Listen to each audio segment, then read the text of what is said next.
Just how triggering are our phones when it comes to dopamine? Okay, great question. We often hear that, that social media getting dopamine hit after dopamine hit. When we first get on social media for the first time or after a long period of time, the amount of dopamine that's released we think is quite substantial.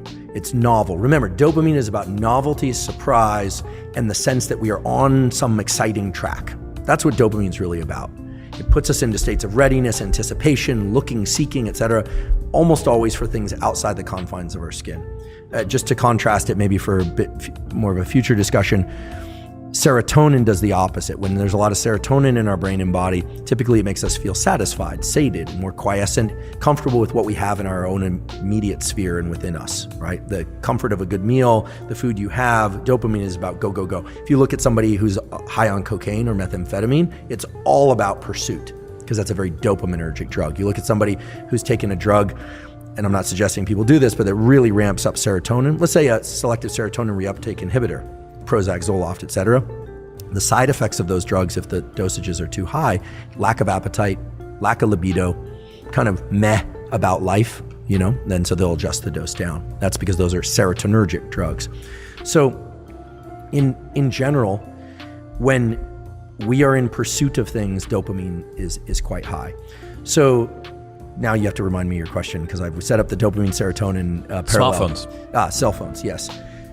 Forgive me. So the thing about cell phones is when you first get on there and you haven't, let's say you're no Wi-Fi on the flight or something, and you land, it can actually be quite stimulating. You get a lot of dopamine. Oh, there's this. Oh, there's that. But very quickly, when you're scrolling on social media, you're no longer getting the novelty, but you're continuing to do it and you almost don't know why you're doing it. At that point, it shifts over to something that's a bit more like an obsessive compulsive behavior, where we can define an obsessive compulsive behavior where the obsession leads to a compulsion. So the obsession is a thought, the compulsion is a behavior, but the acting out of the compulsion merely serves to increase the obsession.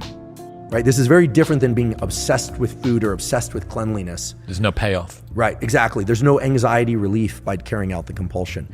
With OCD behaviors, like scrolling social media, the dopamine quickly wanes, and then you find that you're just and we've all been there, you're scrolling, you're like, why am I doing this? This isn't that interesting. This isn't that interesting.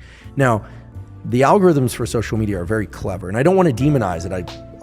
Provide a lot of my life is spent on, on social media now, but in the algorithms that they've incorporated function on the most powerful way to keep people doing a behavior, or an animal for that matter, is intermittent random reward, or random intermittent reward, that you don't know when you're going to hit the jackpot. So you're scrolling, and then you see something.